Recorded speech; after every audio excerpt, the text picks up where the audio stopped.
नमस्कार दोस्तों। पिछले 12 साल से हम तमाम मदारी के खेल देख रहे हैं। अब मदारी क्या क्या खेल करता है, यह पूरे देश को अब समझने की जरूरत है। मदारी कौन है मैं नहीं बताऊंगा, लेकिन मदारी को समझना आपका काम है। जी, तो कमोवेश आज वही सब कुछ देखने को मिल रहा है कि 12 साल से मदारी क्या क्या कर रहा है। कभी कोई एक अन्ना बन के बैठ के जाता है दिल्ली के जंतर मंतर पे और रामलीला ग्राउंड पे, और वो कहता है कि इस देश से भ्रष्टाचार मिटा देंगे, इस देश में हम ऐसा राम राज्य ले आएंगे कि किसी के भी साथ कुछ बुरा नहीं होगा, किसी का हक नहीं छीना जाएगा, हर कोई बहुत ईमानदारी से जिएगा, लोगों के खाते में 15-15 लाख आ जाएंगे। और कोई कह रहा था कि 30 रुपए लीटर पेट्रोल बिकेगा, तो कोई चीनी बता देता था कि 8 रुपए किलो बिकेगी, कोई कुकिंग गैस का सिलेंडर बता दे रहा था कि ऐसे मिलेगा। सब कुछ तो मुफ्त जैसा दिख रहा था और यह लग रहा था कि अरे वाह, नारी भी सुरक्षित होगी, दलित भी सुरक्षित होगा, पिछड़ा भी सुरक्षित होगा और सुरक्षित होगा आदिवासी। किसान की जल जमीन जंगल सबके सारी चीजें सुरक्षित होंगी। लेकिन आज तो वोट भी सुरक्षित नहीं रह गए। यह हालत है कि अपने वोट बचाने के लिए लोगों को संघर्ष करने पड़ रहे हैं, और दूसरी तरफ मदारी वोट लेने के लिए या कहिए वोट चोरी करने के लिए या बरगलाने के लिए तमाम जगह घूम रहा है। तो आज इसी पे आपसे बात कर रहा हूं, तब जब पश्चिम बंगाल में रिकॉर्ड मतदान हुआ है। आप कहेंगे रिकॉर्ड हुआ है? जी हां, रिकॉर्ड हुआ है। लेकिन यदि जिनके वोट चोरी किए गए हैं, यदि वो चोरी न किए जाते तो कमोबेश उसी के इर्द गिर्द होता जितना पिछली बार हुआ था।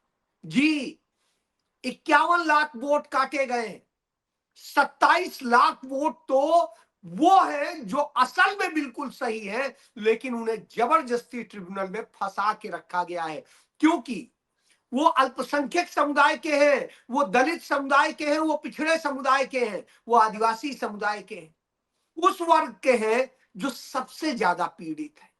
जी, और उसने सारे कागज पत्तर दिए।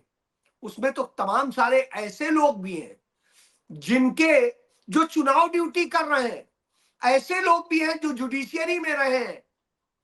तो अब आप सोचिए, ऐसे लोगों के वोट काट करके किसको जिताने की कोशिश की जा रही है और कौन कर रहा है? क्या आपको यह बिल्कुल सही लगता है कि ज्ञानेश कुमार गुप्ते, जो तमाम तरह के लाभ लेते रहे, जिनके ऊपर खुद तमाम तरह के आरोप लगते रहे हैं जब वो एक आईएएस अफसर थे, लेकिन आज जो करवा रहे हैं वह अपने आप में शर्मनाक भी है और दर्दनाक भी है। उनके मुंह से आवाज नहीं निकलती है। जब सारे चैनलों पर लाइव दिखाया जा रहा होता है, जब पश्चिम बंगाल में वोट पड़ रहे होते हैं दूसरे राउंड के, नरेंद्र मोदी काशी विश्वनाथ मंदिर में यूं जाकर के अपने आप को प्रदर्शित करते हैं, ले करके त्रिशूल। लगता है यही शिव भगवान है। जी हाँ, कुछ इसी तरह से अपने आप को पेश कर रहे थे। रेड कारपेट भगवान शिव के लिए वहां नहीं बिछता है, लेकिन नरेंद्र मोदी के लिए बिछता है। तो इससे आप समझ लीजिए, काशी विश्वनाथ में अब रेड कारपेट प्राइम मिनिस्टर जाके इस तरह से करता है। आप याद करिए, इसी काशी विश्वनाथ मंदिर में श्रीमती इंदिरा गांधी भी गई, राजीव गांधी भी गए, और उसके अलावा अटल बिहारी वाजपेयी भी गए। कभी भी रेड कारपेट नहीं बिछा किसी के लिए, लेकिन इस मंदिर में रेड कारपेट बिछाया जा रहा है। क्यों? क्योंकि प्रधानमंत्री के चरणों को कहीं तकलीफ ना हो जाए। जी, वो इतने कोमल हैं, क्योंकि पिछड़ी जात से आते हैं, बताते हैं। यदि वो इतने दर्द के साथ आए होते तो उस दर्द को महसूस करते। वह दर्द महसूस करने की स्थिति में नहीं है, वो तो छीनने का काम करते हैं। उसी अंडमान निकोबार में राहुल गांधी जाते हैं जहां पर सावरकर तमाम सारे गुनाह करके, कुकर्म करके वहां पर बंद रहा था। तो उसे अंडमान में वो उनकी पार्टी के लोग, आरएसएस के लोग अडानी के साथ मिलके फिर कुकर्म कर रहे हैं वहां के नागरिकों, वहां के आदिवासियों, वहां के मूल निवासियों, जो टापू के लोग हैं, उनके हक मारने का काम कर रहे हैं।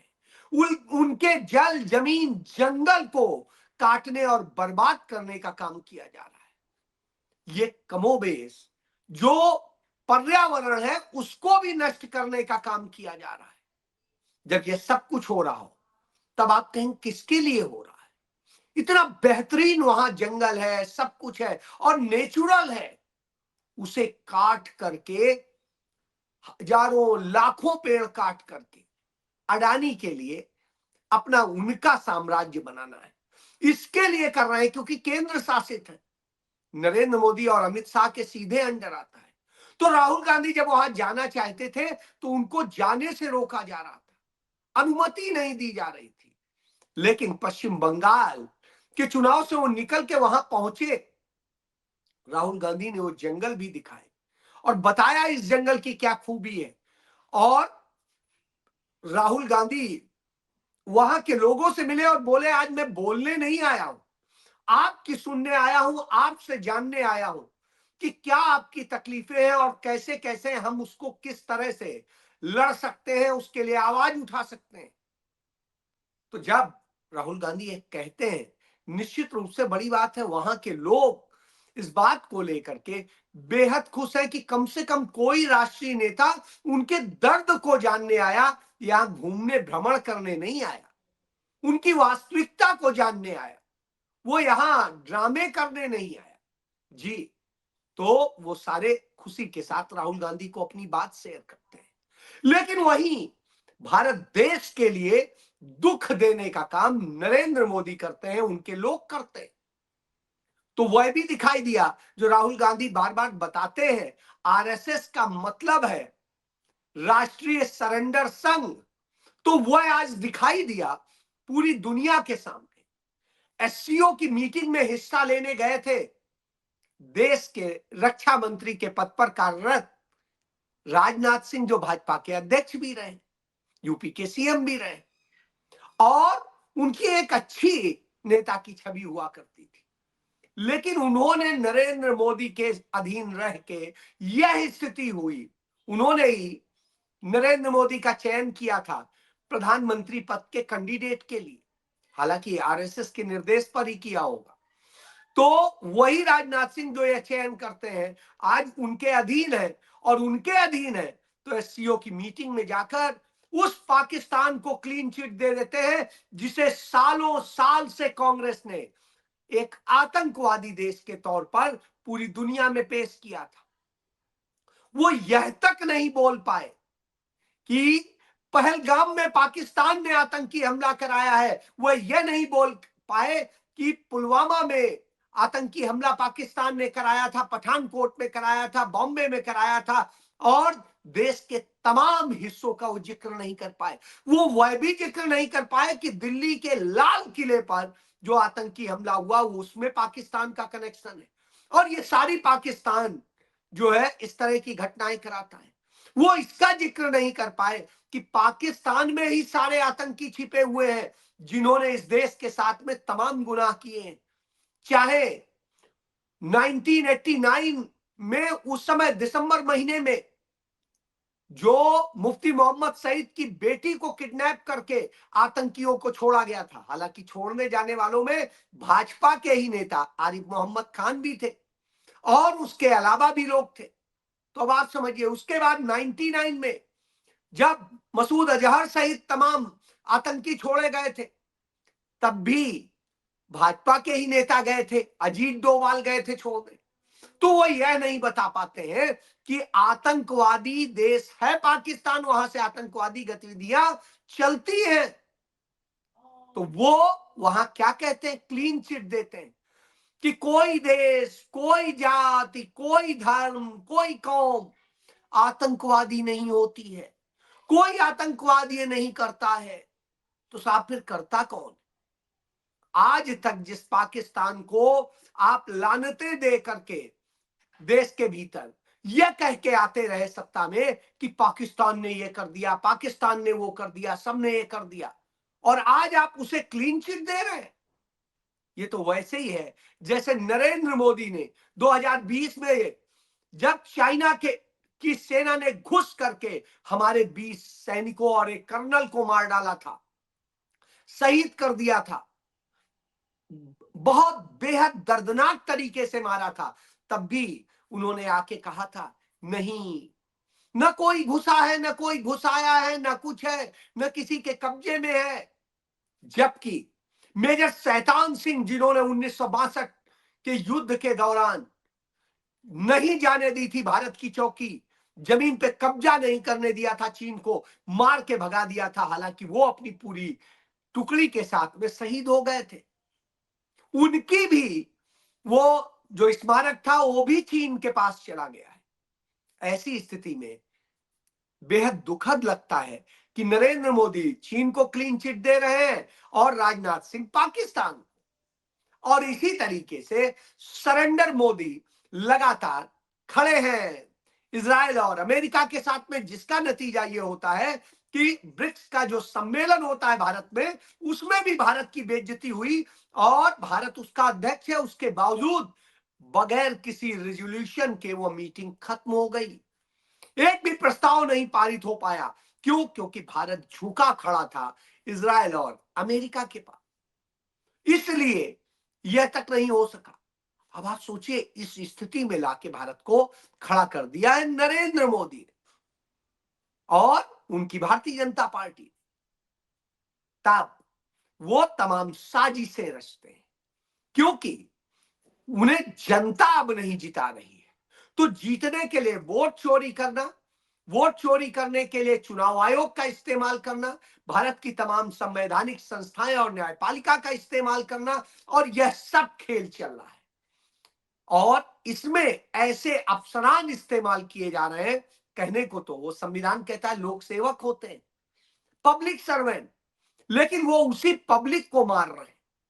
वो सीआरपीएफ, सीआईएसएफ, बीएसएफ, एनआईए, जिनको बनाया गया था कि कोई आतंकवाद को खत्म करेगा, कोई सीमा पे सुरक्षा करेगा, कोई देश के तमाम बड़े प्रतिष्ठानों की रक्षा करेगा, लेकिन आज वो भारत के नागरिकों का वोट चोरी करवाने में मदद करने के लिए भेजे जा रहे हैं, और वो वहां पर जाके मतदाताओं पे लाठी चलाते हैं, उन पर हमले करते हैं। जब यह सब कुछ होता है तब बोला जाना चाहिए, तो किसे बोलना है? बोलना चाहिए इस देश के लोगों को, बोलना चाहिए इस देश के मीडिया को, बोलना चाहिए इस देश के स्वतंत्र लोगों को, तमाम संस्थाओं को, लेकिन कोई नहीं बोल रहा है, सब खामोशी रखे हुए। और जब नेता प्रतिपक्ष राहुल गांधी इस पर बोलते हैं तो सभी अपनी सुविधा अनुसार उसमें साथ देते हैं या नहीं देते। जी, यही स्थिति है। राहुल गांधी ने बताया था कि कैसे चुनाव आयोग वोट चोरी कर रहा है, तब ममता बनर्जी छिपी बैठी थी, पश्चिम बंगाल में साथ नहीं दे रही थी, और बिहार में वोट चोरी हो गए, हरियाणा में चोरी हो गए, महाराष्ट्र में चोरी हो गए, और मध्य प्रदेश, छत्तीसगढ़ और तमाम जगह चोरी हुए। तो ऐसी स्थिति में अपनी सिर्फ सत्ता की सोच रही थी, क्योंकि यही तो उनका चरित्र है। 1998 में उन्होंने ही बीजेपी का को ले जाके पश्चिम बंगाल में स्थापित कराया था, पहला एमपी उनके सहयोग से जीता था। और जब 2011 में वो वहां पर वामपंथी सरकार से लड़के जीती, जिसके बाद वो सत्ता में, तब भी उन्होंने धन्यवाद किया था आरएसएस बीजेपी का, कि आरएसएस बीजेपी की मदद से ही वो वामपंथी सरकार को उखाड़ पाई और जीत कर सत्ता में बैठ पाई। जी हां, उसके बाद वो सत्ता का जो खेल चला, उसके बाद में वामपंथी गायब, कांग्रेस गायब, और भाजपा, और वही भाजपा आज जब उन पर हमले कर रही है तो वो बिल्ला रही है। रो रही हैं। तो ऐसी स्थिति में समझना पड़ेगा, इस सुविधा की राजनीति नहीं, देश की राजनीति होनी चाहिए, नागरिकों की राजनीति होनी चाहिए। यही स्थिति कमोवेश आम आदमी पार्टी की दिखाई देती है। आम आदमी पार्टी के तमाम नेता पंजाब की विधानसभा परिसर में, चंडीगढ़ में तमाम प्रोटेस्ट कर रहे थे, खेल खेल रहे थे। वो जो कभी बच्चे खेल खेलते हैं, हम भी बचपन में खेले, वो ऐसे खेल खेल खेल के और समझा रहे हैं कि ये हो रहा है, वो हो रहा है। लेकिन वास्तव में उन्होंने भी वही काम किया है, चाहे पंजाब में हो, चाहे गुजरात में हो, चाहे गोवा में हो, चाहे उत्तराखंड में हो, चाहे दिल्ली में हो। और उसी का खामियाजा है कि आज लोकतंत्र इतना कमजोर कर दिया गया है, कोई आवाज नहीं बन पाता है। और जब आवाज बनता है तो उस पर हमला होता है। तो राहुल गांधी उन आदिवासियों के हक की बात कर रहे थे, उनके लिए लड़ रहे थे। और जब वो उनकी बात कर रहे थे तो स्वाभाविक सी बात है, तकलीफ दिल्ली में बैठी नरेंद्र मोदी सरकार को हो रही थी। लेकिन नरेंद्र मोदी तो अपना खेल दिखा रहे थे। कहां? काशी विश्वनाथ मंदिर। और ये खेल कोई पहली बार नहीं दिखा रहे। जब जब वोटिंग होती है, पिछले 12 साल से हम देख रहे हैं कि जब जब किसी भी महत्वपूर्ण वोटिंग होती है तो 14 चुनाव ऐसे हैं जिनमें नरेंद्र मोदी कभी केदारनाथ की गुफा में जाके बैठ जाते हैं, कभी कन्याकुमारी में बैठ जाते हैं, कभी किसी और तीर्थ पे बैठ जाते हैं, और कभी काशी विश्वनाथ पे आ जाते हैं। तो अब आप इससे समझ सकते हैं कि प्रधानमंत्री देश के लिए काम करने की बजाय उस पैसे से, जिस पैसे से, हमारे आपके टैक्स के पैसे से, जिससे उसे देश के लिए काम करना चाहिए, वो मंदिर मंदिर घूम रहा है, कहीं कुछ और ड्रामे कर रहा है। और जब ये खेल चल रहे हो तब आपको अपने सच्चे प्रतिनिधि की तलाश करने की जरूरत है। कौन है जो आपके हकों की बात करेगा, आपके लिए लड़ेगा। इसलिए जरूरी है कि आप यह पहचाने और जाने, क्योंकि चुनाव आएंगे जाएंगे, कोई जीतेगा कोई हारेगा, लेकिन देश रहना चाहिए, देश की व्यवस्थाएं रहनी चाहिए, देश की संस्थाएं रहनी चाहिए, आप और देश के नागरिकों के हक रहने चाहिए। तो जो आज मौलिक हक खत्म किए जा रहे हैं, उन सब का कारण वही है जिन्होंने मौका परस्त राजनीति की है, देश के लिए नहीं की है। और हम भी उसमें फंसे कि हमने उन्हें सच्चा समझ लिया जो ऐसे थे। जी, नहीं तो ऐसा नहीं होता कि अभी 2 दिन पहले महोबा की वह महिला भाजपा की पदाधिकारी, महामंत्री, वो दीपाली तिवारी कह रही थी कि उससे उसके का जिला अध्यक्ष कुशवाहा कह रहा है कि तुम मेरे साथ हम बिस्तर हो। रोते रोते कह रही थी, हम बिस्तर हो, मेरे साथ ये करो, तब मैं तुम्हें ये टिकट दिला दूंगा, तुम्हारा प्रमोशन कर दूंगा और जाने क्या। और आज वही औरत जाके अपनी सुविधा के लिए, महिलाओं की उसने नहीं सोची कि महिलाओं की मैं इस तरह से लड़ाई लड़ूं कि आगे कोई महिला शिकार ना हो। तो अब कहती है कि वो गलतफहमी हो गई थी और लोगों ने गलतफहमी फैला दी थी, इसलिए जब कह रही थी खुद उसकी बात हुई और ये बात उसने कही, अब कह रही है लोगों ने गलतफहमी फैला दी थी। अब आप सोचिए, यही सुविधा की राजनीति सदैव देश को नाश करती है। तो ऐसी, चाहे महिलाएं हो, चाहे पुरुष हो, चाहे पार्टियां हो, जो भी ये करेंगी वो देश का नाश करती है। इसलिए हमें सोचने की जरूरत है कि हम सच के साथ खड़े हो, किसी के हक ना मारे जाए, वो चाहे पिछड़ा हो, चाहे दलित हो, चाहे आदिवासी हो, चाहे गरीब हो, या कोई भी, किसी की भी लड़की की आबरू ना लूटे, कोई किसी को कंप्रोमाइज करने के लिए ना कहे, और भारत के प्रधानमंत्री का सिर ऊंचा रहे, ना कि इतना झुक जाए कि कोई भी देश आए और हमें अपने ढंग से हाँक ले और हम सिर झुका के कहें जी सरकार, जी सर। ये नहीं होना चाहिए। जय